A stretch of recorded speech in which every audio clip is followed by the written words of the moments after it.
Greetings, BlazeLeeDragon. And I'm still driving.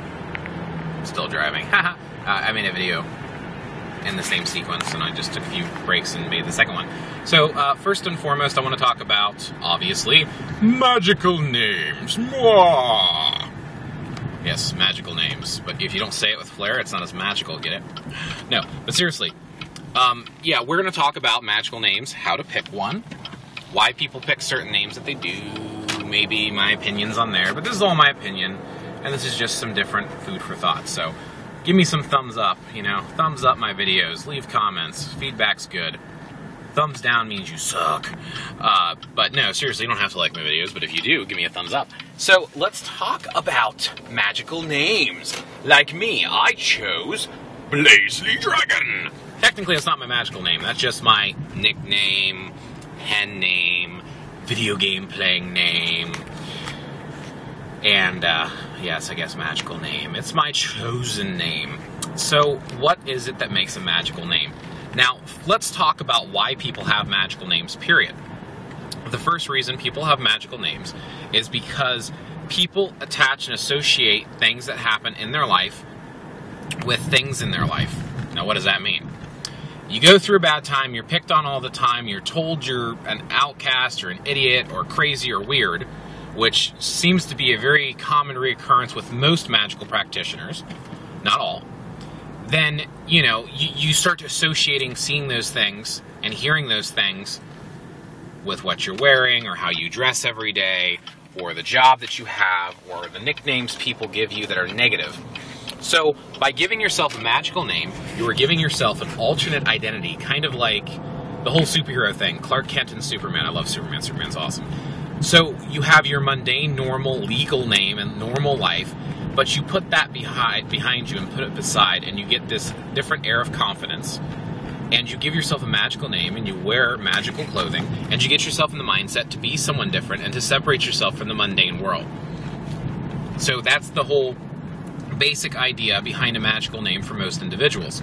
However, if you go further back in society and cultures, there is also the reinventing yourself, which is what I did with BlazeLeeDragon.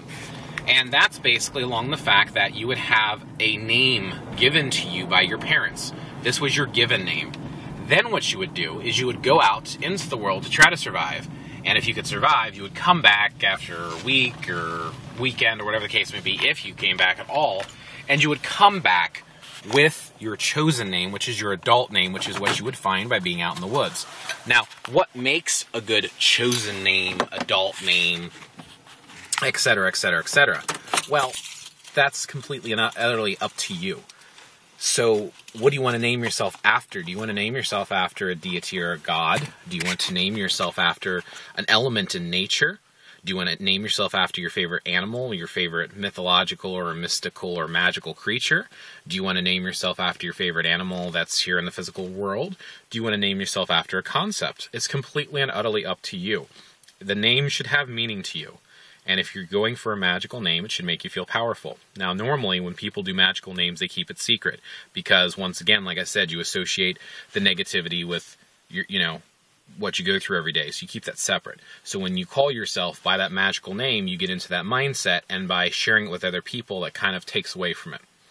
So, if you're looking for a magical name, consider things. Do you want just one? Do you want a string of them? Do they have meaning behind them for some reason? Things like that. Like I said, you don't have to go with something extreme. It doesn't have to be like, BlazeLeeDragon. Yeah, it's a very cheesy name, but I like it, I enjoy it, I identify with it. Some people like it as well, and most of my friends call me Blaze. My family know that I am Blaze, but they'll usually call me by my legal name, which I usually don't mention online, because I separate my internet world from my legal world, from my work world, and all that kind of stuff. So, you can go with something as simple as calling yourself, I don't know, like let's say your favorite dog is a German Shepherd. Okay, and let's say your favorite tree is an oak. So you can go with something like Oak Shepherd or Wooden Shepherd. Something, wooden German. Something slightly cheesy. Or you can even just go for another normal name that you hear every day, like David, and make that your magical name. Or You know, maybe you want to get a little out there with it and try to go with a different language. You know, like calling yourself Fei Hong. You know, or if, you know, just in general, or pick a word in another language that means something. You know, if you want to call yourself Tatsu, which is dragon in Japanese, or Tatsu and Ryu are both dragon in Japanese. And it's like, so do you want to pick something based upon another language, based upon a thought or a principle or a concept? You know, or like I said, you just want to have inspiration, twist it, throw some things together. If it sounds good to you and it makes you feel good, go with that name. So that's, you know, BlazeLeeDragon.